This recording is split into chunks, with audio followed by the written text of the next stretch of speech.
Alright guys, welcome back to another Dokkan battle video. So on today's video we're going to be asking the question, should you summon? And we're going to be taking a look at the new upcoming banner, and that is for Gohan. Now everybody's quite excited about this character, so right off the bat you know that quite a lot of people are going to be summoning on this. But we're going to have a look just now at should you summon. Now, if we have a look at the banner, before we look at characters or anything like that, you can see that, like all banners, there's two new characters on this banner. You've got Gohan and you've got Supreme Kai. And obviously down here you've got your other featured units. Now, on this banner, I am expecting at least one change. I'm just not sure who's going to change on the banner, but I'm thinking that they're going to bring back Future Gohan. Now, Future Gohan has not been back on Global at all. He missed the point in time where he was supposed to come back, and it's now been so long. He came out on the 3rd of February and he's not been back at all since then, and it's been so long that I think he's got to come back on this banner. Now, that in itself makes this banner a lot more appealing should he be on it, which again I do expect to be the case, because a lot of people will have skipped his initial banner and have been waiting for him to come back. So if you are in that kind of camp, then there's 3 hype characters on this banner that you're going for, and it does give the banner a lot more value. Now obviously Bardock has just been on the most recent banner, and a lot of people maybe got him already, so they might not be too fussed about that. But if you don't have dupes for him, then he's obviously still a great character. Piccolo's lost a lot of value. Well, not really, I suppose, if you didn't pull him in the Worldwide Celebration ticket pools, but the fact he was in there and he's going to be in there going forward, I mean, they kind of lose a wee bit of hype in that because you can just pull them a bit later on for free. The same goes for the same goes for the rest of these characters, to be honest. I mean, I'd say that the other 4 characters probably aren't going to be the most hype. However, they could make changes there as well. I just wouldn't bank on it. The only change I would bank on would be Future Gohan getting put in this banner, because there's just nowhere else I can really see them putting him. Who they take off is another question. I'd hope they would keep Bardock on it, so hopefully they remove one of these characters, and then that way you're looking at half decent value in this banner. Now, when it comes to summoning, a lot of people are getting ahead of themselves and they're expecting there to be discounts on here. Now, I'm not so sure there will be. I mean, we have had discounts on the last 2 standalone banners, but that was mainly because we were just about to enter a hype celebration, and it tends to be what they do. So we might get discounts, like a discount round on this, but again, I wouldn't bank on Beerus levels. If it happens, then great. Then obviously everybody should probably go for the first 3 summons, because usually at the end of it you're getting a guaranteed featured unit. So we'll just need to wait and see what happens there. There is a chance it could happen, but it's just completely based on speculation just now.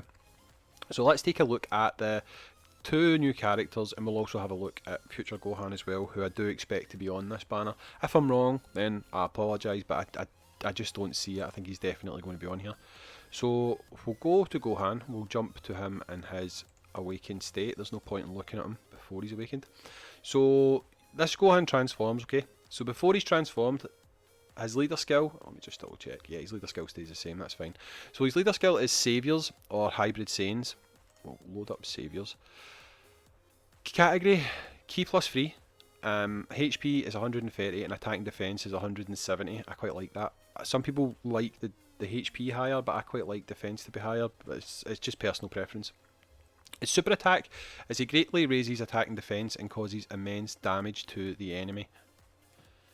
Now that's obviously stacking as well. So his passive skill is attack and defense 140%, and he guards all attacks. Key plus 1 at the start of each turn up to plus 3, plus an additional attack plus 40% within the same turn when guard is activated. His active skill can be activated starting from the 5th turn once only, and then basically when you activate that you turn into Ultimate Gohan.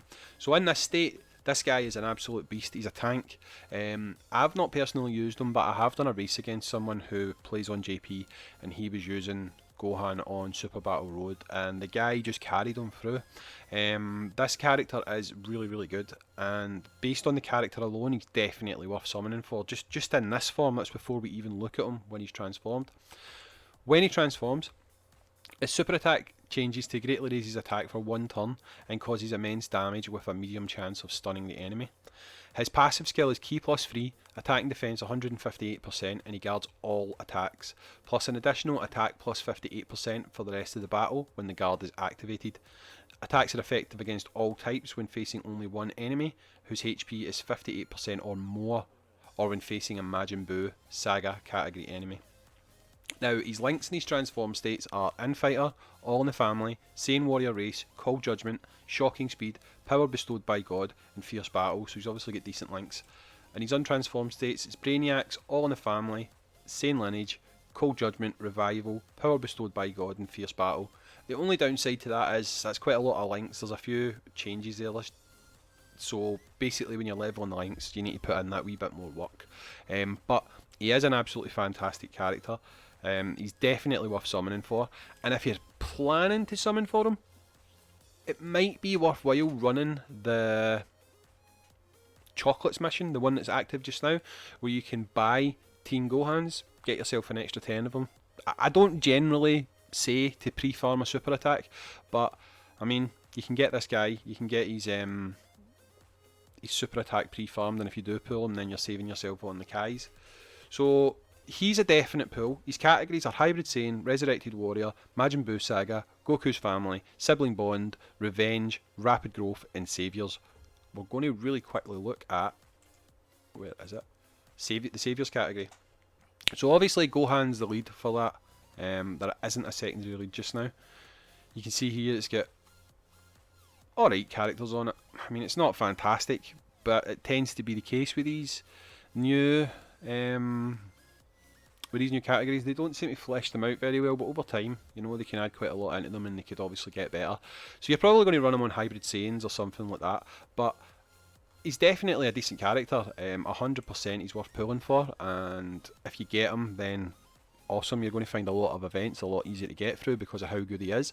There's an argument being made by a lot of people, who's the best TUR in the game? Is it Ultimate Gohan or is it Cooler? So you know, when they're having a discussion like that, he's definitely up there as one of the best units in the game.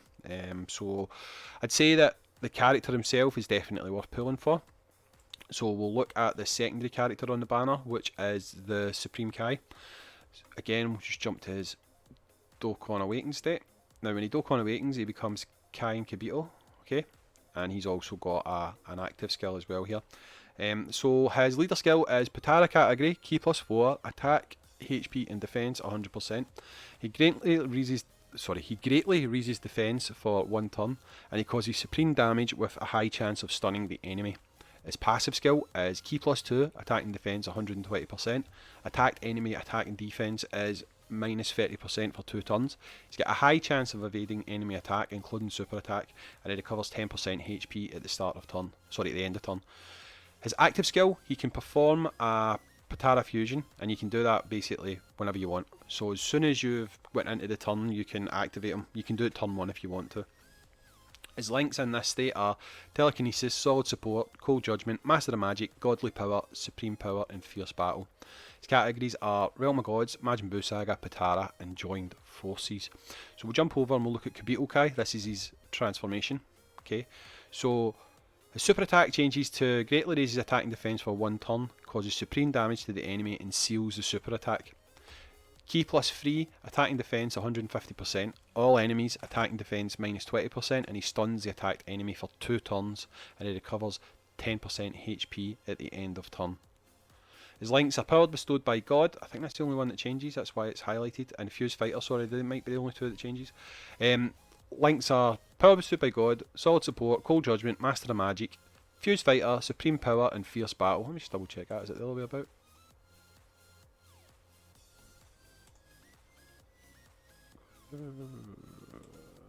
Right, yeah. So it's just 2 of his that change.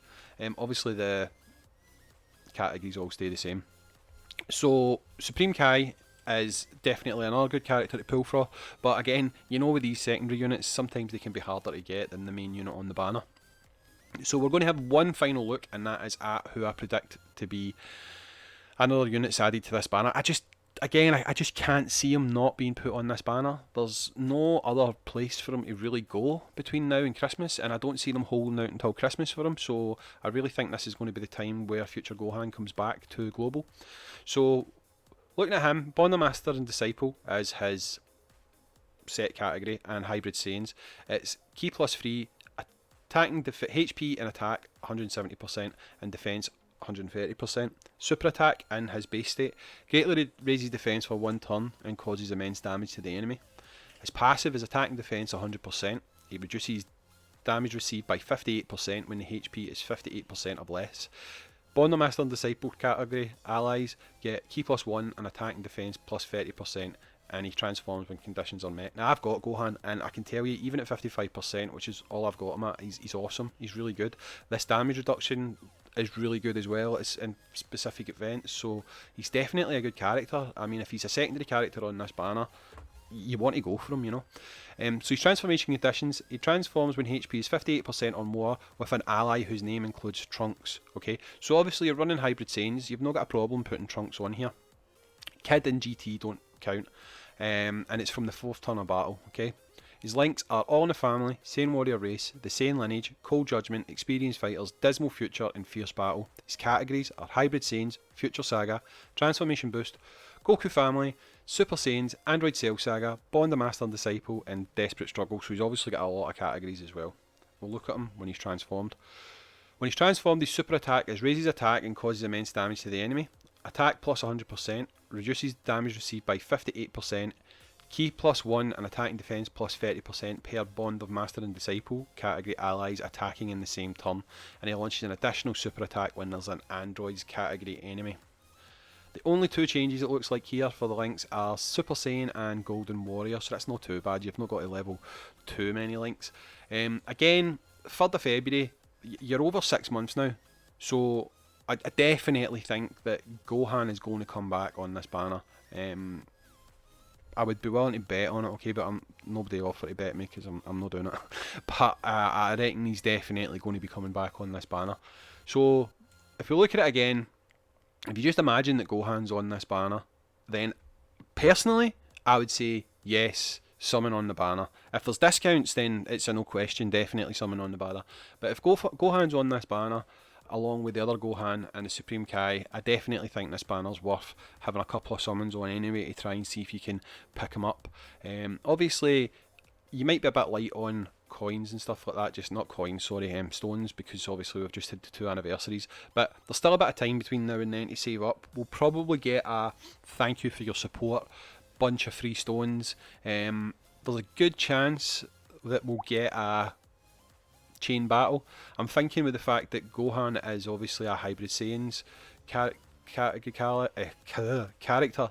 it would be the perfect time to drop the Broly chain battle on Global, so watch out for that. That could be a lot more stones as well.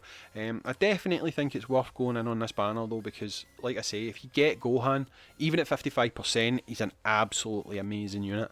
But yeah, so I would say yes, you should summon. So anyway guys, thanks for watching the video. I know I haven't put up dokkan videos for about 2 days now, which I apologise for. I'll keep them back to my regular schedule of 1 a day. But anyway, I think you should definitely summon on this banner. Give me your thoughts down below. Are you going to be summoning? Are you going to be skipping? Are you looking forward to the unit? Do you agree with me that we'll be looking at Future Gohan back on this banner? Just let me know your thoughts below, and I'll catch you in the next dokkan battle video.